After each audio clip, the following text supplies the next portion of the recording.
ನೀನು ಒಂದು ಒಳ್ಳೆ ವೇದಿಕೆನೆ ಒದ್ದು ಹೋಗ್ತಾ ಇದೀಯ ಅಂದ್ರೆ ನಿನ್ಗೆ ಅನ್ನ ಸಿಗಲ್ಲ, ನನ್ನ ಶಾಪ ಇದೆ ಅಂದ್ರು ಅವರು. ಜಗ್ಗೇಶ್ ಅವರು ಅಂದ್ರೆ ಆನ್ ಏರ್ ಆಯ್ತಾ ಸರ್? ಲೈವ್ ಅಲ್ಲಿ ಆಯ್ತಾ? ಲೈವ್ ಅಲ್ಲಿ ಬರ್ಲಿಲ್ಲ, ಅದು ಕಟ್ ಮಾಡಿದ್ರು. ಓಕೆ. ನಾನು ಅಲ್ಲೇ ಇದ್ದೆ. ನಾನು ಅಂದೆ, ಸರ್ ನನಗೇನೆ ಆಗ್ತೀರಾ ಸರ್ ಶಾಪ? ನಿಮ್ಮ ತಮ್ಮನೇ ಈಗ ಸಿನಿಮಾದಲ್ಲಿ ಫಿಲಮ್ ಇಂಡಸ್ಟ್ರಿಯಲ್ಲಿ ಇಲ್ಲ, ಅವ್ರಿಗೆ ಹಾಕ್ತಾರೆ, ನನಗೇನು ಹಾಕ್ತಾರೆ? ನನ್ನ ಅನ್ನ ಕೊಡೋಕೆ ನೀವ್ಯಾರು? ಶರಣ್ರಿಯಪ್ಪ ಎಲ್ಲ ಶಾಣಿ ಮಂದಿಗೆ, ನಾನು ಬಿಜಾಪುರದ ಗುಮ್ಮಟನಗರಿ. ಈ ಡೈಲಾಗ್ ಕೇಳ್ತಿದ್ದ ಹಾಗೆ ನಿಮ್ಗೆಲ್ರಿಗೂ ಕೂಡ ತಟ್ಟಂತ ನೆನಪಾಗ್ಬಿಡುತ್ತೆ. ಯಾಕೆಂದ್ರೆ ನೋಡಿ, ಈ ಉತ್ತರ ಕರ್ನಾಟಕ ಭಾಗದಲ್ಲಿ, ಅದು ಕೂಡ ಬಿಜಾಪುರ, ಈ ಉತ್ತರ ಕರ್ನಾಟಕದ ಒಂದು ಕಾಂಟ್ರವರ್ಷಿಯಲ್ ಕಿಂಗ್ ಅಂತ ಹೇಳಿದ್ರೆ ನಿಮಗೆ ಹೆಚ್ಚಾಗಿ ನೆನಪಾಗೋದು ಬಸವರಾಜ್ ಗೌಡ ಯತ್ನಾಳ್ ಅವರು. ಅದೇ ರೀತಿಯಾಗಿ ಮೀಡಿಯಾದಲ್ಲಿ, ಜೊತೆಗೆ ಈಗಾಗಲೇ ಅನೇಕ ಕಾಂಟ್ರವರ್ಸಿಗಳ ಮೂಲಕ, ಜೊತೆಗೆ ಜನಸಾಮಾನ್ಯರಿಗೆ ಸ್ಪಂದಿಸೋ ಮುಖಾಂತರವಾಗಿ 3 ಬಾರಿ ಜೈಲಿಗೂ ಕೂಡ ಹೋಗಿ ಬಂದಿದ್ದಾರೆ, ಅನೇಕರನ್ನ ಎದುರಾಕೊಳ್ತಾರೆ. ಈ ಮೀಡಿಯಾ ಜಗತ್ತಿನಲ್ಲಿ ಅದೇ ರೀತಿಯ ಕಾಂಟ್ರವರ್ಷಿಯಲ್ ಕಿಂಗ್ ಅಂತ ಒಬ್ಬರು ಹೆಸರುವಾಸಿ ಆಗಿದ್ದಾರೆ. ಇವತ್ತು ಅವ್ರನ್ನ ನಾನು ಸಂದರ್ಶನ ಮಾಡ್ಲಿಕ್ಕೆ ಬಂದೀನಿ. ನೋಡಿ, ಜನಪರ ಕಾಳಜಿ, ಸಾಮಾಜಿಕ ಕಾಳಜಿ, ಇದೆಲ್ಲದರ ಜೊತೆಗೆ ಬಿಗ್ ಬಾಸ್ಗೂ ಕೂಡ ಅವರು 3 ಬಾರಿ ಆಫರ್ ಬಂದಿದೆ. ಈ ಬಾರಿ ಸ್ವಲ್ಪದರಲ್ಲೇ ಅವ್ರಿಗೆ ಕೈ ತಪ್ಪು ಹೋಗ್ಬಿಟ್ಟಿದೆ. ನೆಕ್ಸ್ಟ್ ಬಾರಿ ಅವ್ರು ಬಿಗ್ ಬಾಸ್ನಲ್ಲಿ ಇರಲಿ ಅಂತ ನಾನು ಕೂಡ ಆಶೀರ್ವಾದ ಮಾಡ್ತೀನಿ. ಹೆಚ್ಚು ನಿಮ್ಮನ್ನ ಕಾಯಿಸ್ಲಿಕ್ಕೆ ಹೋಗೋದಿಲ್ಲ. ಇವತ್ತು ನಮ್ಮೊಂದಿಗೆ ಕಾಂಟ್ರವರ್ಷಿಯಲ್ ಕಿಂಗ್, ಉತ್ತರ ಕರ್ನಾಟಕದ ಮೀಡಿಯಾ ಕಿಂಗ್ ಅಂದ್ರೂ ಕೂಡ ತಪ್ಪಾಗ್ಲಿಕ್ಕಿಲ್ಲ. ಸರ್ ನಮಸ್ತೆ. ನಮಸ್ತೆ ಸರ್. ಶಾಣ್ರಿಪ್ಪ ಎಲ್ಲ ಶಾಣೆ ಮಂದಿಗೆ, ನಾನು ಬಿಜಾಪುರದ ಗುಮ್ಮಟನಗರಿ ಶಕ್ತಿ ಕುಮಾರ್ ಮಾತಾಡ್ತೀನಿ. ರಾಕೇಶ್ ಶಾರುಂಡಿ ಅವರು ಇಲ್ಲಿ ಬಂದಿದ್ದಾರೆ ಬಿಜಾಪುರಕ್ಕೆ. Welcome sir ಬಿಜಾಪುರಕ್ಕೆ. ನಿಮ್ದು ಚಾನಲ್ ನೋಡ್ತಾ ಇರ್ತೀವಿ. ನಮ್ದು ನೋಡ್ತಿರಲ್ಲ ನೀವು? ಓ ಸೂಪರ್ ಸರ್. ಇಲ್ಲ ಅಂದ್ರೆ ನಿಮ್ಮನ್ನ ಇಲ್ಲಿವರೆಗೂ ಹುಡ್ಕೊಂಡ್ ಬರ್ತಿದ್ವ ನಾವು. Thank you. ಇವತ್ತು ಬಿಜಾಪುರಕ್ಕೆ ಸ್ವಾಗತ ಮೊದಲನೇದಾಗಿ ನಿಮ್ಗೆ. Thank you sir. ಏನ್ ಸರ್ ವಿಶೇಷವಾಗಿ ಇವತ್ತು ನೀವು ನಮ್ನ ಒಂದು ಏನೋ ಒಬ್ಬ ಚಿಕ್ಕ ಒಬ್ಬ? ಇಲ್ಲ ಸರ್, ಇಲ್ಲ. ಯಾಕೆಂದ್ರೆ ನೋಡಿ, ದೊಡ್ಡ ದೊಡ್ಡ ಮಾಧ್ಯಮಗಳು ಮಾಡದಿರೋ ಕೆಲಸನ ನೀವು ಮಾಡ್ತೀವಿ. ಈ ಇಂಡಿವಿಜುವಲ್ ಜರ್ನಲಿಸಮ್ ಇದೆಯಲ್ಲ, ನಮಗೆ 16 ಜನಕ್ಕೆ ಸಂಬಳ ಕೊಡ್ಬೇಕು ಅನ್ನೋದಿಲ್ಲ. ಒಳ್ಳೆ ಕೆಲಸ, ಒಳ್ಳೆ ಇಂಟೆನ್ಷನ್. ಎಲ್ಲೋ ಬೀದಿಲಿ ಹೋಗೋ ಪೊಲೀಸರನ್ನ ಎದುರ ಕಳ್ತೀರಿ, ರಾಜಕಾರಣಿಗಳನ್ನ ಎದುರ ಕಳ್ತೀರಿ ಸರ್. ನಿಮ್ ಹಿನ್ನೆಲೆ ಅಧಿಕಾರಿನೇ ಎದುರ್ಕೊಳ್ತೀರಿ. ತುಂಬಾ ಮಾತಾಡೋದಿದೆ, ಬಹಳಷ್ಟು ವಿಷಯ. ನಾಗರಾಜ್ ಕುಡುಪಲಿಂದ ಹಿಡಿದು ಮಲ್ಲಿಕಾರ್ಜುನ ಮುತ್ಯಾಗಳಿಂದ ಹಿಡಿದು ನಿಮ್ಮ ವಿಷಯಗಳು ನೀವೇ ಹೇಳ್ತಾ ಹೋಗ್ಬೇಕು. ನನಗೆ ಆರಂಭದಲ್ಲಿ ನಿಮ್ ಹಿನ್ನೆಲೆ ಹೇಳಿ ಸರ್. ಏನಿಲ್ಲ, ನಾನು ಒಬ್ಬ ಕಲಾವಿದ. ನಾನು ಪುಟ್ಟ ಹಳ್ಳಿ ವಿಜಯಪುರದಿಂದ ಒಂದು 10 ಕಿಲೋಮೀಟರ್ ಹಳ್ಳಿ ಹುಕುಂನಾಳ್ ಅಂತ, ಅಲ್ಲಿ ನಮ್ದು ಪ್ರಾಪರ್. ನಾನು ಬಿಜಾಪುರಕ್ಕೆ ಬಂದು ಸುಮಾರು ಒಂದು 25 ವರ್ಷ ಆಯ್ತು. ಇಲ್ಲೇ ಮನೆ ಮಾಡಿದೀವಿ. ನಮ್ಗೆ ಇಲ್ಲೇ ಮನೆ ಇದೆ. ಮತ್ತೆ ನಾನು ಒಬ್ಬ ಕಲಾವಿದ. ನಾನು ಮೊದಲು ಮಿಮಿಕ್ರಿ ಆರ್ಟಿಸ್ಟು, ಆರ್ಕೆಸ್ಟ್ರಾಗಳಲ್ಲೆಲ್ಲ ಮಾಡ್ತಾ ಇದ್ದೆ. ಆಮೇಲೆ ಆರ್ಕೆಸ್ಟ್ರಾಗಳಲ್ಲೆಲ್ಲ ಮಾಡಿ ಮಿಮಿಕ್ರಿ ಆರ್ಟಿಸ್ಟು. ಆಮೇಲೆ ನಮ್ಮ ಪ್ರೀತಿಯ ರಾಮ ಸಿನಿಮಾ ಆಯ್ತಲ್ಲ, ದರ್ಶನ್ ಅವರು, ಆ ಒಂದು ಅಭಿನಯ ಮಾಡ್ತಾರೆ. ನಾ ಕಾಣೋ ಲೋಕವನ್ನು ಅದೇ ರೀತಿ ಕಣ್ಗಳನ್ನೆಲ್ಲ ಅದೇ ರೀತಿ ಮಾಡ್ಕೊಂಡು ಆರ್ಕೆಸ್ಟ್ರಲ್ಲಿ ಮಾಡ್ತಾ ಇದ್ದೆ. ಆಮೇಲೆ ಮಿಮಿಕ್ರಿ ಮಾಡ್ತಾ ಇದ್ದೆ. ಮಿಮಿಕ್ರಿ ಮಾಡ್ಕೊಂಡು ಆಮೇಲೆ ಮುಂಗಾರು ಮಳೆ ಸಿನಿಮಾ ಬಂತು, ಗಣೇಶ್ ಅವ್ರದ್ದು. ಮುಂಗಾರು ಮಳೆ ಸಿನಿಮಾ ಬಂದಾಗ ನಾನು ಜೂನಿಯರ್ ಗಣೇಶ್ ಆಗಿ ಅಭಿನಯ ಮಾಡಿದೆ. ಗಣೇಶ್ ಅವ್ರ ಎಲ್ಲ ಬೆಂಗಳೂರು ಕಡೆ ಎಲ್ಲ ಮಾಡಿದ್ದೀನಿ. ಟಿವಿಯಲ್ಲಿ ಮಾಡಿದ್ದೀನಿ ನಾನು. G Kannada comedy Kiladi season 3 ಅಲ್ಲಿ ಇದ್ದೆ ನಾನು. ಸೀಸನ್ 3 ಅಲ್ಲಿ ಕಾಮಿಡಿ ಕಿಲಾಡಿಯಲ್ಲಿ ಮಾಡಿದೆ. ಆಮೇಲೆ ಸಾಧು ಕೋಕಿಲ್ ಅವ್ರ ಜೊತೆ ಜೂನಿಯರ್ ಸಾಧು ಕೋಕಿಲ್ ಆಗಿ ಆಕ್ಟಿಂಗ್ ಮಾಡಿದೆ.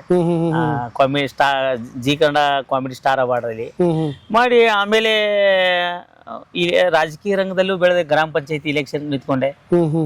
ಅಲ್ಲಿ ಒಂದು 2-3 ಹೋಟೆಲ್ ಬಿದ್ದೆ. ಆಮೇಲೆ ಆರ್ಕೆಸ್ಟ್ರಾಗಳಲ್ಲಿ ಒಂದು 20 ವರ್ಷ ಸೇವೆ ಸಲ್ಲಿಸಿದೆ ನಾನು.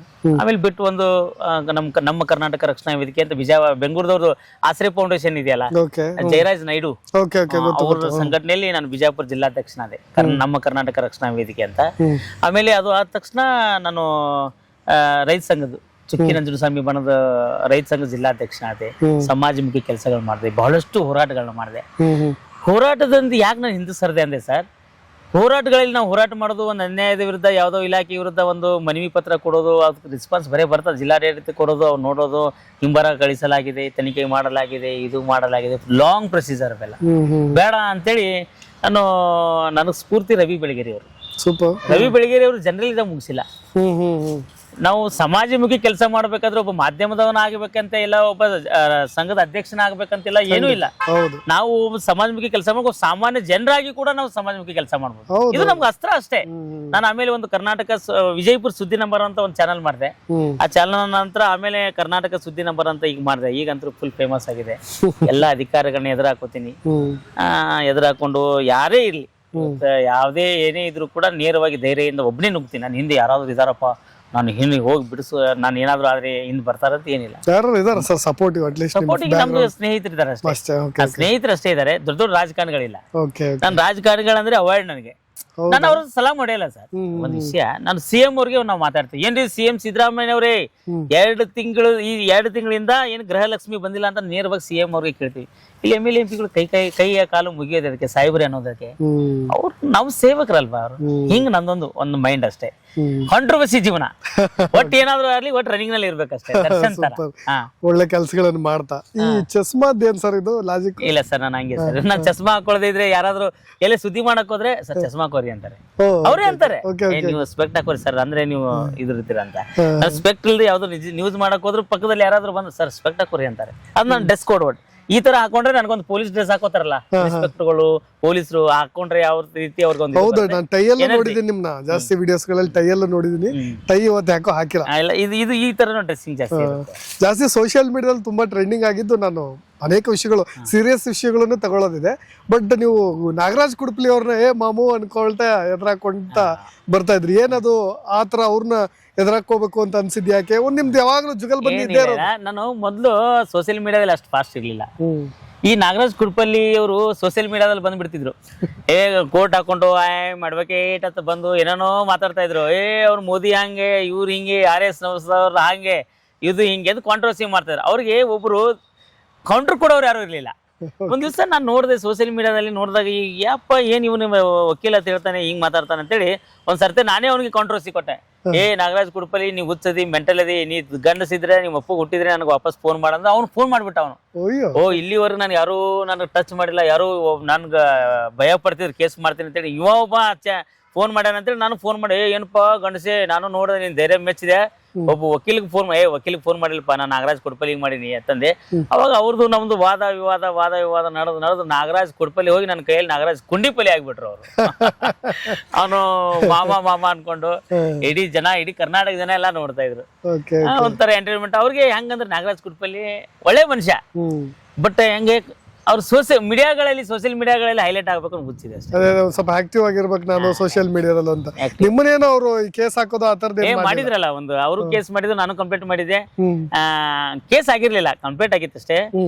ನನಗೆ ಬಾಳ ಕಾಲ್ ಎಳಿತಾನೆ ಹಂಗೆ ಹಿಂಗೆ ಅಂತ ಹೋಗಿದ್ರು. ಅಲ್ಲೆಲ್ಲ ಹೋದ ತಕ್ಷಣ ರಾಣಿಬೇಡ ಪೊಲೀಸ್ನವರೇ ನಗಕ್ ಸ್ಟಾರ್ಟ್ ಮಾಡಿದ್ರು. ನಮ್ದಿಬ್ಬರದು ಕೊರೋನಾದಲ್ಲಿ ನಮ್ದೆಲ್ಲ ಬಹಳ ಫಾಸ್ಟ್ ಆಯ್ತಲ್ಲ, ಅಲ್ಲಿ ಹೋಗೋಣ ಪೊಲೀಸ್ನವರೇ ನಗಕ್ ಚಾಲು ಮಾಡಿದ್ರೆ, ನೀವು ಇಬ್ರು ಹಿಂಗೆ ಇರ್ಬೇಕ್ರಿ, ಬೈಕೋತಿರ್ಬೇಕು ಅಂದ್ರೆ ಚೆನ್ನಾಗಿರುತ್ತೆ ಅಂತೇಳಿ ಅಲ್ಲಿ ಅವ್ರಿಬ್ರು ನಮ್ ಕಾಂಪ್ರಮೈಸ್ ಮಾಡಿಸಿದ್ರು.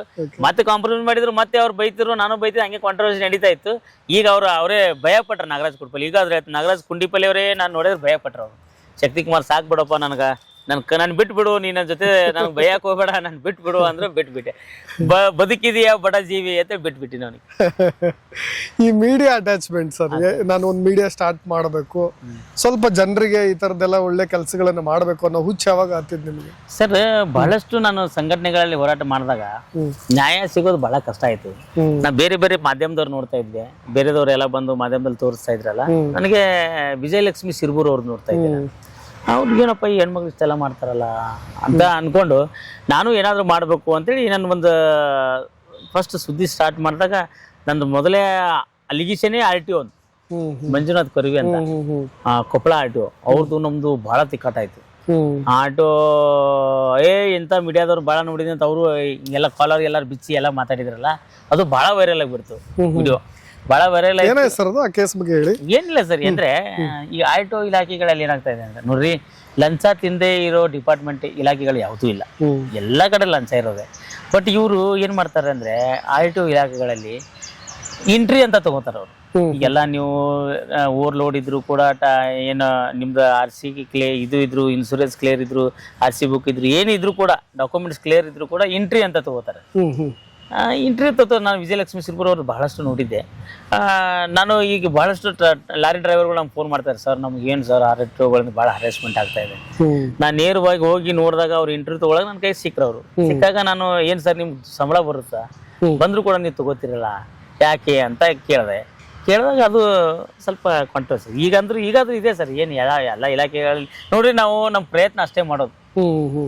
ನಾವು ಭ್ರಷ್ಟಾಚಾರ ನಿರ್ಮೂಲನೆ ಅಂದ್ರೆ ಮಾಡೋಕ್ಕಾಗಲ್ಲ, ಪ್ರಯತ್ನ ಮಾಡೋದು. ನೋಡಿ ಈಗ ಎಷ್ಟು ಜನ ಫೋನ್ ಮಾಡ್ತಾರೆ, ಸರ್ ನಮ್ಮ ಮನೇಲಿ ಆ ಸಮಸ್ಯೆ ಇದೆ, ನಮ್ಮ ಊರಲ್ಲಿ ಈ ಸಮಸ್ಯೆ ಇದೆ, ಪಂಚಾಯತಿಯಲ್ಲಿ PDOಗಳು ಸರಿಯಾಗಿ ಕೆಲಸ ಮಾಡ್ತಾ ಇಲ್ಲ, ಆಫೀಸ್ಗಳು ಸರಿಯಾಗಿ ಬರ್ತಾ ಇಲ್ಲ, ಇವೆಲ್ಲ ಫೋನ್ ಮಾಡ್ತಿರ್ತಾರೆ. ಅವಾಗ ನಾವು ಸ್ಪಂದನೆ ಮಾಡಿ ಹೋಗಿ ನಾವು ಮಾಡಿದಾಗ ನಾವು ನೋಡಿ ಜನರಿಗೆ ನಾವು ಒಳ್ಳೆ ಕೆಲಸ 100ರಲ್ಲಿ ಒಂದು 70% ಆದ್ರೂ ಮಾಡಿದ್ರೆ ಜನ ನಮ್ಮನ್ನು ನೆನೆಸ್ಕೋತಾರೆ. ಇಲ್ಲದ ಯಾರು ನೆನೆಸ್ಕೊಳ್ಳಲ್ಲ. ಇಲ್ಲಿ ಬಿಜಾಪುರಲ್ಲಿ ಬಹಳಷ್ಟು ಮೀಡಿಯಾಗಳಿವೆ. ಒಂದು ಯೂಟ್ಯೂಬ್ ಚಾನಲ್ ಒಂದು 40-50 ಜನ ಇದ್ದಾರೆ, ಅವ್ರು ಇಷ್ಟಕ್ಕೆ ಸೀಮಿತ ಆಗಿದ್ದಾರೆ. ನಾನು ಹೊರಗಡೆ ನೀವ್ ಹೆಂಗ್ ಬಂದಿರ ಬೆಂಗಳೂರಿಂದ ಇಲ್ಲಿ ನಾನು ಕಂಟೆಂಟ್ಗಳು ಹುಡುಕಾಡ್ತೀನಿ, ಜನರಿಗೆ ಮುಟ್ಬೇಕದು. ಯಾವ ರೀತಿ ನೋಡಿ ಸರ್, ಕಾಂಟ್ರವರ್ಸಿ ಯಾಕೆ ಮಾಡ್ಕೊಂಡು ನೀವು ಒಬ್ಬ ಭ್ರಷ್ಟ ಅಧಿಕಾರಿ ಇದ್ನಂದ್ರೆ, ಒಬ್ಬ ಯಾವುದೋ ಭ್ರಷ್ಟ ರಾಜಕಾರಣಿ ಇರಲಿ ಯಾವುದೇ ಇರಲಿ, ಅವ್ರು ನಾವು ಕಾಂಟ್ರವರ್ಸಿ ಅಂದ್ರೆ ಅವ್ರದ್ದು ಏನು ಅಸಲಿಯತ್ತನ್ನು ನಾವು ಹೊರಗಡೆ ತೆಗೆದಾಗ ಮಾತ್ರ ನಾವು ಕಾಂಟ್ರವರ್ಸಿ ಆಗುತ್ತೆ. ಈಗ ನಾವು ಸರ್ ನಮಸ್ತೆ ಸರ್ ಅಂದ್ರೆ ಒಂದು 10,000 ಕೊಡ್ತಾರೆ, ಆಯ್ತು ಬಿಡಿ ಸರ್ ಬರ್ತೇವೆ ಅಂದ್ರೆ ಮುಗಿದೋಗುತ್ತೆ. ನಾವು ಯಾರ ಕಣ್ಣಿಗೂ ನಾವು ಕಾಣಲ್ಲ. ನಾನು 3 ಸರ್ತಿ ಜೈಲಿಗೆ ಹೋಗಿ ಬಂದಿದ್ದೀನಿ. ಯಾವ್ಯಾವ ಕಾರಣಕ್ಕೆ ಸರ್? ಯಾವ್ಯಾವ ಸರ್? ಸರ್ಕಾರಿ ನೋಡ್ರಿ, ಸರ್ಕಾರಿ ಅಧಿಕಾರಿಗಳ ವಿರುದ್ಧ ನಾನು ಹೋರಾಟ ಮಾಡಿದ್ವಿ, ಅಕ್ರಮ ಶಾಲೆಗಳ ವಿರುದ್ಧ ಹೋರಾಟ ಮಾಡಿದ್ವಿ. ಇವು ಯಾಕಂದ್ರೆ ನಾವು ರಾಜಕಾರಣಿಗಳಿಗೂ ಬಹಳ ಬೈತಿರ್ತೀನಲ್ಲ. ಈಗ ಒಂದೊಂದು ಮತಕ್ಷೇತ್ರದಲ್ಲಿ ಆ ಮರಳು ಮಾಫಿಯಾ ವಿರುದ್ಧ ಹೋರಾಟ ಮಾಡಿದ್ದು, ಇವೆಲ್ಲ ಹೋರಾಟ ಮಾಡಿದ್ದು ಸುಳ್ಳು ಕೇಸ್ ಹಾಕಿ ಶಕ್ತಿಕುಮಾರ್ ನಮ್ಮ ಹತ್ರ ಹಂಗ್ ಮಾಡಿದ್ದಾರೆ, ಹಿಂಗ್ ಮಾಡಿದ್ದಾರೆ, ನಮ್ಮ ಶಾಲೆ ಅಕ್ರಮವಾಗಿ ಪ್ರವೇಶ ಮಾಡಿದ್ದಾರೆ, ನನ್ನ ಕರ್ತವ್ಯಕ್ಕೆ ಅಡ್ಡಿಪಡಿಸಿದ್ದಾರೆ, ನಮ್ಮ ಅಕ್ರಮ ಮರಳು ಗಣಿಗಾರಿಕೆಗೆ ಹೋಗಿ ಲಂಚ ಬೇಡಿದ್ದಾರೆ ಅಂತೆಲ್ಲ ಸುಳ್ಳು ಕೇಸ್ಗಳನ್ನ ಹಾಕಿ ಕಳಿಸಿದ್ದಾರೆ. ಬಟ್ ನಾನು ಅಲ್ಲಿ ಹೋದ್ರು ಕೂಡ, ಜೈಲಲ್ಲಿ ಹೋದ್ರು ಕೂಡ ಪೊಲೀಸರು ಕೂಡ ನನ್ನ ಫ್ಯಾನ್ಸ್ ಇದ್ರು. ಅವರು ಬಹಳ ಚೆನ್ನಾಗಿ ಮಾತಾಡಿದ್ರು ಶಕ್ತಿಕುಮಾರ್, ಒಳ್ಳೆಯವ್ರಿಗೆಲ್ಲ ಬರೋದೇ ಅಂತ. ವಾಟಾಳ್ ನಾಗರಾಜ್ ಅವ್ರನ್ನ ನಾನು ಮೀಟ್ ಆಗಿ ಮಾಡಿದ್ದೆ. ವಾಟಾಳ್ ನಾಗರಾಜ್ ಅವ್ರನ್ನ ಮೀಟ್ ಮಾಡಿದಾಗ ವಾಟಾಳ್ ನಾಗರಾಜ್ ಅವ್ರಂದ್ರೆ ಯಾವ ವ್ಯಕ್ತಿ ಹೋರಾಟ ಮಾಡಿ ಜೈಲಿಗೆ ಹೋಗಿ ಬರ್ತಾನೆ ಅವ್ನು ನಿಜವಾದ ಹೋರಾಟಗಾರನು. ನಾವು ಹೋರಾಟ ಮಾಡಿ ಹೋಗಿದ್ವಿ ಸರ್, 10 ಸರಿ ಹೋದ್ರು ಹೋರಾಟ ಮಾಡಿ ಹೋದ್ರೆ ಒಂದು ಬೆಲೆ ಇರು. ಇವೆಲ್ಲ ಪೋಕ್ಸೋ ಕೇಸಲ್ಲಿ, ಮರ್ಡರ್ ಕೇಸಲ್ಲಿ, ರೇಪ್ ಕೇಸಲ್ಲಿ, ಕಳ್ಳತನ ಕೇಸಲ್ಲಿ ಹೋದ್ರೆ ಒಂದಿಷ್ಟು ವ್ಯಾಲ್ಯೂ ಇಲ್ಲ. ನಮ್ದು ಎಷ್ಟು ದಿವಸ ಇದ್ರಿ ಸರ್ ಜೈಲಲ್ಲಿ? ಒಂದ್ಸತಿ ಹೋದಾಗ ಒಂದು 10 ದಿವಸ ಇದೆ, ಒಂದ್ಸತಿ ಹೋದಾಗ 2 ದಿವಸ, ಒಂದ್ಸತಿ ಹೋದಾಗ 3 ದಿವಸ. Okay okay. ಅಂದ್ರೆ ಇಲ್ಲಿ ಉತ್ತರ ಕರ್ನಾಟಕದಲ್ಲಿ ಏನ್ ಜ್ವಲಂತ ಸಮಸ್ಯೆಗಳು ಯಾವ್ದು ಸರ್? ನಿಮಗೆ ತುಂಬಾ ಕಾಡೋದು, ಎಷ್ಟು ಭ್ರಷ್ಟಾಚಾರ ಇಲ್ಲಿ ಇದೆ ಕಂಪೇರ್ ಟು ಬೇರೆ ಡಿಸ್ಟಿಕ್ ಹೋಲಿಸ್ಕೊಂಡ್ರೆ? ನೀವು ನೋಡ್ತಾ ಇದ್ದೀರಿ ಪ್ರತಿ ಸಾರಿ ನೀವು ಅದ್ರ ವಿರುದ್ಧ ಹೋರಾಡ್ತಾ ಇರೋದು ಅಂತ ಕೇಳ್ತಾ ಇದ್ದೀರಿ. ಇಲ್ಲ ಸರ್, ಇಲ್ಲಿ ಎಲ್ಲ ಕಡೆ ಇದೆ ಸರ್, ಎಲ್ಲ ಇಲಾಖೆಯಲ್ಲಿ ಭ್ರಷ್ಟಾಚಾರಗಳಿದೆ. ಬಟ್ ನಾವು ಹಿಡಿದು ಮಾಡ್ಬೇಕಷ್ಟೇ ಅದ್ರ ವಿರುದ್ಧ. ಈಗ ನೋಡ್ರಿ ಎಲ್ಲಿ ಇಲ್ಲ, ಎಲ್ಲ ಕಡೆ ಇದೆ. ಈಗ ರೇಷನ್ ಅಕ್ಕಿ ಬರುತ್ತೆ, ಅದು ಕೂಡ ಒಂದು ಮನೆ ತುಂಬಿಕೊಂಡು ಬೇರೆ ರಾಜ್ಯಕ್ಕೆ ಮಾರಾಟ ಮಾಡ್ತಾರೆ. ಅದಕ್ಕೆ ಎಲ್ಲ ನಿಮ್ಗೆ ಗೊತ್ತೇ ಇರುತ್ತಲ್ಲ, ಎಲ್ಲರೂ ಸಪೋರ್ಟ್ ಇದ್ದಲ್ಲಿ ಅವ್ರು ಮಾಡ್ತಿರ್ತಾರೆ. ಅಂಥವ್ರ ವಿರುದ್ಧ ನಾವು ಹೋರಾಟ ಮಾಡಕ್ ಹೋದ್ರೆ ಯಾರು ದೊಡ್ಡ ಇರ್ತಾರ್ರೆ ಅವ್ರೇ ಹಿಂಗ್ ನೋಡಿ ಓಡೋ ಕುದುರಿನ ಹಿಡಿದು ಬಿಡ್ತಾರೆ. ಇವಾಗ ಉದಾಹರಣೆಗೆ ಮೈಲಾರಿಗೆ ಯಾವ್ದೋ ಸುಳ್ಳು ಕೇಸ್ ಹಾಕಿದ್ರು, ನಿಜಾನೋ ಸುಳ್ಳು ಅದು ಬೇಕಾಗಿಲ್ಲ ನಮ್ಗೆ, ಅದು ಕೋರ್ಟ್ ಸಾಬೀತ್ ಮಾಡುತ್ತೆ. ಆ ಹುಡುಗಿ ಸುಳ್ಳು ಹಾಕಿದಾಳೋ ಅದು ಕೇಸ್ ಸುಳ್ಳು ಇದೆ ಗೊತ್ತಿಲ್ಲ ಅಂದ್ರೆ ಅವ್ನು ಹಾಕಿದ್ರು. ಈಗ ದರ್ಶನ್ ಅವ್ರಿಗೆ ಎಲ್ರು ಅವ್ರು ಚೆನ್ನಾಗಿದ್ದಾಗ ಫಿಲ್ಮ್ ಇಂಡಸ್ಟ್ರಿದಾಗ ಎಲ್ರು ಅಣ್ಣ ಬಾಸ್ ಅಂತಿದ್ರು. ಈಗ ಯಾರು ಸರಿಯಾಗಿಲ್ಲ. ಓಡೋ ಕುದ್ರಿಂದ ಬೆನ್ನತ್ತ ಸರ್. ನಾವ್ ಎಷ್ಟು ಕಾಂಟ್ರವರ್ಸಿ ಮಾಡ್ತೀವಿ ಅಷ್ಟು ಬೆಳಿತೀವಿ ಅಷ್ಟೇ. ಬೆಳಿಬೇಕು, ಕಾಂಟ್ರವರ್ಸಿ ಇರ್ಬೇಕು ಜೀವನದಲ್ಲಿ. ತುಂಬಾ ದೊಡ್ಡ ಮಟ್ಟದ ಬೆದರಿಕೆ ಏನಾರು? ಬಹಳ ಸರ್. ನಾನು ಮಲ್ಲಿಕಾರ್ಜುನ್ ಮುತ್ಯಾವ್ರು ಮಾಡಿದ್ದೆ. ಅವ್ರ ಶಿಷ್ಯಂದ್ರು, ಅವ್ರ ಭಕ್ತರು ಎಲ್ಲ ಬಹಳಷ್ಟು ಜನ ಫೋನ್ ಮಾಡ್ತಿದ್ರು. ಮತ್ತೆ ಬಹಳಷ್ಟು ಈ ರೇಷನ್ ಅಂಗಡಿ, ಮರಳು ಮಾಫಿಯಾ, ನೀನ್ ಬಾಳ ಇದು ಬಂದ್ರೆ ಗಾಡಿ ಸಾಯಿ ಹೊಡಿಸ್ತೀನಿ, ನೀನ್ ತಿರ್ಗಾಡು, ನೀನ್ ಮರ್ಡರ್ ಮಾಡ್ತೀನಿ, ನೋಡ್ತೀನಿ, ಬಹಳ ಬರ್ತಿದ್ದೆ. ನಾನು 1 ವರ್ಷದಿಂದ ಬಹಳಷ್ಟು ಕೆಲವೊಂದು ಆಡಿಯೋಗಳನ್ನ ಕೂಡ ಹಾಕಿದ್ದೆ ನಾನು, ಬೆದರಿಕೆ ಕರೆಗಳದು. ಬಟ್ ನಾನು ಧೈರ್ಯ ಸರ್, ಒಬ್ಬಂಟಿ ಆಗಿದ್ರಿ. ಬಹಳ ಜನ ಹೇಳ್ತಾರೆ ನೀವು ಒಂದು ರೈಫಲ್ ತಗೊಳ್ರಿ, ನಿಮ್ ಸೇಫ್ಟಿಗೆ ಇಟ್ಕೊಳ್ರಿ, ಯಾರಾದ್ರೂ ನಿಮ್ಗೆ ಅಟ್ಯಾಕ್ ಮಾಡ್ಬೋದು. ನಾನಂದ್ರೆ ಆ ರೈಫಲ್ ತಗೊಂಡ್ರೆ ತೀರಾ ನಮ್ಗೆ ಅಟ್ಯಾಕ್ ಮಾಡ್ಬೋದು, ಯಾಕಂದ್ರೆ ನಮ್ಮ ಮೇಲೆ ತೀರಾ ಕೇಸ್ಗಳಾಗತ್ತೆ. ಬಂದ ಶಕ್ತಿಕುಮಾರ್ ಗನ್ ಹಿಡ್ದ, ಎದುರಿಸ್ದ, ದುಡ್ಡು ಕೇಳ್ದ, ಇವೆಲ್ಲ ಮತ್ತೆ ಮಾಡ್ತಾರೆ. ನಮ್ಮ ಮನೆ ಬರದಲ್ಲಿ ಸಾಯಿದಿತ್ತು ಅಂದ್ರೆ ಯಾವಾಗ ಸತ್ಯ ಸಾಯ್ತು. ರವಿ ಬೆಳಗೆಯವರು ಹೆಂಗ್ ಬೆಳೆದ್ರು ಸರ್, ಅವ್ರ ಒಂದು ಧೈರ್ಯದಿಂದಾನೇ ಅವ್ರು ಬೆಳೆದ್ರಲ್ವಾ. ನೋಡೋಣ ಎಷ್ಟು ಏನಾಗುತ್ತೆ ಆಗುತ್ತೆ. ಸಾಯ್ದಂದ್ರೂ ಇದ್ದೇ ಇರುತ್ತೆ, ಹುಟ್ಟಿದ ಮೇಲೆ ಒಂದ್ ದಿವಸ ಸಾಯ್ಲೇಬೇಕು. ನಾವು ಮಂಡ ಧೈರ್ಯ ನಾನು ಒಬ್ಬಂಟಿಯಾಗಿ ಹೋರಾಡ್ತೀನಿ. ಜೀ ಕನ್ನಡದಲ್ಲಿ ಒಂದು ವಾಹಿನಿಯಲ್ಲಿ ಹೇಳಿದ್ರಿ ಆರಂಭದಲ್ಲಿ, ಏನೋ ಒಂದು ಕಾಂಟ್ರವರ್ಷಿಯಲ್ ಆಗಿ ನೀವು ಹೊರಗೆ ಬಂದ್ರಿ ಅನ್ನೋ ತರ ಚರ್ಚೆಗಳು ಆಯ್ತು ಆರಂಭದಲ್ಲಿ. ಅದಾದ್ಮೇಲೆ ಜಗ್ಗೇಶ್ ಅವರು ವೇದಿಕೆ ಮೇಲೆ ಕುತ್ಕೊಂಡೆ ಏನೋ ಒಂದು ಮಾತಾಡಿದ್ರು. ಈಗ ಹೇಳಿದ್ಮೇಲೆ ಗೊತ್ತಾಯ್ತು ನನಗೆ, ಗಣೇಶಂದೆಲ್ಲ ಮಿಮಿಕ್ರಿ ಮಾಡ್ತಾ ಇದ್ರಿ ಅಂತ. ಏನಾಯ್ತು ಸರ್? ಏನು ಅದನ್ನ ಏನಿಲ್ಲ ಸರ್, ನಾನು ಮೊದಲು ಕಾಮಿಡಿ ಕಿಲಾಡಿ ಸೀಸನ್ 3 ಅಲ್ಲಿ ಆಡಿಷನ್ ಕೊಟ್ಟಾಗ ಸೆಲೆಕ್ಟ್ ಆದೆ.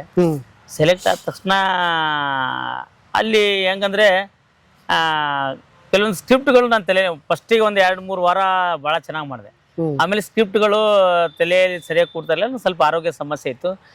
ಒಂದು 5 ವಾರ ಮಾಡಿದೆ ನಾನು. 5 ವಾರ ಮಾಡಿ 6ನೇ ವಾರ ಸರ್ ಇಲ್ಲ ನನಗೆ ಆಗಲ್ಲ, ನಾನು ಹೋಗ್ತೀನಿ ಅಂತಂದೆ. ಹೆಂಗಪ್ಪ ಉತ್ತರ ಕರ್ನಾಟಕ ನೀನ್ ಒಬ್ಬನೇ ಇದೆಯಾ, ನಿನ್ನಿಂದ ಜನ ನೋಡ್ತಿರ್ತಾರೆ ಉತ್ತರ ಕರ್ನಾಟಕ, ನೀನ್ ಇರ್ಬೇಕು, ಜೂನಿಯರ್ ಸಾಧಕ ವಕೀಲ ಎಲ್ಲ ಗುರುತಿಸ್ಕೊಂಡಿದ್ಯಾ, ನೀನ್ ಇರ್ಬೇಕು ಅಂದ್ರು. ನಾನು ಬರ್ಬರ್ತಾ ನಾನು ಅವಾಯ್ಡ್ ಮಾಡ್ತಾ ಹೋದೆ. ಈ ಕ್ಯಾರೆಕ್ಟರ್ ಕೂಡ ಬೇಡ, ನನ್ಗೆ ಈ ಕ್ಯಾರೆಕ್ಟರ್ ಬೇಕು, ನಾನು ಚಿಕ್ಕದೇ ಕೊಡ್ರಿ, ನಾನು ದೊಡ್ಡ ಕರೆಯಕ್ಕಾಗಲ್ಲ, ನಾನು ಹಿಂಗೆ ಓಕೆ ಓಕೆ ಅವ್ರು ಒಂದ್ ದಿವಸಕ್ಕೆ ಮೂರ್ ಸ್ಕ್ರಿಪ್ಟ್ ಮಾಡ್ಬೇಕು, ಒಂದ್ ವಾರಕ್ಕೆ 3 ಸ್ಕ್ರಿಪ್ಟ್ ಅಲ್ಲಿ ನಾನು ಪಾತ್ರ ಮಾಡ್ಬೇಕು. ನಾನಂದ್ರೆ ಎಲ್ರು ಎಲ್ರು ಓಕೆ ಈ ಕಡೆ 1 hour ಸ್ಕ್ರಿಪ್ಟ್ ಇದು ಮಾಡ್ಕೋತಾರೆ, ಆಮೇಲೆ ಬೇರೆ ಮೆಂಟ್ರು ಈ ಮೆಂಟ್ರು ಈ ತರ ಇರುತ್ತೆ. ಇಡೀ ದಿನ ರಾತ್ರಿ 12 ಗಂಟೆಗೆ ಮಲಗುತ್ತೀವಿ ನಾವು, 1 ಗಂಟೆಗೆ ಮಲಗಿದ್ವಿ. ಬೆಳಿಗ್ಗೆ 6 ಗಂಟೆಗೆ ಎದ್ದು ಎಕ್ಸರ್ಸೈಸ್ ಮಾಡಿ ಎಲ್ರು ಎಕ್ಸರ್ಸೈಸ್ ಮಾಡಿಸ್ತಾ ಇದ್ರು ಮೆಂಟ್ರುಗಳು. ಟಿಫಿನ್ ಮಾಡ್ಕೊಂಡು 9 ಗಂಟೆಗೆ ಸ್ಟಾರ್ಟ್ ಸ್ಕ್ರಿಪ್ಟ್. ನನಗೆ ಬಹಳ ಹೆವಿ ಆಗಿಬಿಡ್ತದೆ, ಯಾಕಂದ್ರೆ ನಾವೆಲ್ಲ ಇಲ್ಲಿ ಎಲ್ಲ ತಿರ್ಗಾಡ್ದವ್ರು. ನಾನು ಏನೋ ಹೋಗ್ಬೇಕು ಅಂತ ಆಸೆಯಿಂದ ಹೋಗಿದ್ದೆ, ಹೊರಗೆ ಬರ್ಬೇಕಲ್ಲ, ಈಗ ಏನಾದ್ರು ರೀಸನ್ ಬೇಕಲ್ಲ ನನಗೆ. ನಾನು ದೊಡ್ಡ ಆಗಲ್ಲ ಸರ್, ನಾನು ಸಣ್ಣ ಮಾಡ್ತೀನಿ ಅಂದ್ರೆ. ಆಮೇಲೆ ಜಗ್ಗೇಶ್ ಅವರೆಲ್ಲ ಮೆಟ್ರೋಗಳು ಚರ್ಚೆ ಮಾಡಿದ್ರು. ಏನ್ರಿ ಶಕ್ತಿಕುಮಾರ್ ಏನಪ್ಪ ಯೋಗರಾಜ್ ಭಟ್ರು ಅಂದ್ರು, ನೀನು ಉತ್ತರ ಕರ್ನಾಟಕದಲ್ಲಿದ್ಯಾ, ನೀನು ಹೋಗ್ತೀನಿ ಅಂದ್ರೆ ಹೆಂಗೆ, ನೀನು ಬಿಡಲ್ಲ, ಹಂಗೆಲ್ಲ ಡೇಂಜರ್ ಝೋನ್ಗೆ ಹಾಕಿ ಮತ್ತೆ ವಾಪಸ್ ತರೋದು ಮಾಡ್ತಿದ್ರು. ಸರ್ ನಾನು ಹೋಗಲ್ಲ, ನಾನು ಹೋಗ್ತೀನಿ ಅಂದ್ರು. ಜಗ್ಗೇಶ್ ಅವರು ನಾನು ಬೈದ್ಬಿಟ್ರು. ನೀನು ಒಂದು ಒಳ್ಳೆ ವೇದಿಕೆನೆ ಒದ್ದು ಹೋಗ್ತಾ ಇದೀಯ ಅಂದ್ರೆ ನಿನ್ಗೆ ಅನ್ನ ಸಿಗಲ್ಲ, ನನ್ನ ಶಾಪ ಇದೆ ಅಂದ್ರು ಅವರು, ಜಗ್ಗೇಶ್ ಅವರು. ಅಂದ್ರೆ ಆನೇರ್ ಆಯ್ತಾ ಸರ್? ಲೈವ್ ಅಲ್ಲಿ ಆಯ್ತಾ? ಲೈವ್ ಅಲ್ಲಿ ಬರ್ಲಿಲ್ಲ, ಅದು ಕಟ್ ಮಾಡಿದ್ರು. ನಾನು ಅಲ್ಲೇ ಇದ್ದೆ. ನಾನು ಅಂದೆ, ಸರ್ ನನಗೇನು ಆಗ್ತೀರಾ ಸರ್ ಶಾಪ, ನಿಮ್ಮ ತಮ್ಮನೇ ಈಗ ಸಿನಿಮಾದಲ್ಲಿ ಫಿಲಮ್ ಇಂಡಸ್ಟ್ರಿಯಲ್ಲಿ ಇಲ್ಲ, ಅವ್ರಿಗೆ ಹಾಕ್ರಿ, ನನಗೇನು ಹಾಕ್ತೀರ, ನನ್ನ ಅನ್ನ ಕೊಡೋಕೆ ನೀವ್ಯಾರು, ದೇವ್ರು ಇದ್ದಾನೆ, ನೀವು ರಾಯರ ಭಕ್ತ, ನಾನು ರಾಯರ ಭಕ್ತ ಅಂದೆ. ಅಲ್ಲೆಲ್ಲ ಮಾತಾಡಕ್ ಹೋಗ್ಬೇಡ್ರಿ, ನಾನು ಶಾಪ ಇದೆ, ನೀನು ಅನ್ನ ಸಿಗದೆ ಹೋಗ್ತೀಯ ಅಂತಂದ್ರೆ ಇವಾಗ ಡಬಲ್ ಅನ್ನ ಸಿಕ್ಕಿದೆ ನನಗೆ, ನಾನು ರಾಯರ ಭಕ್ತ.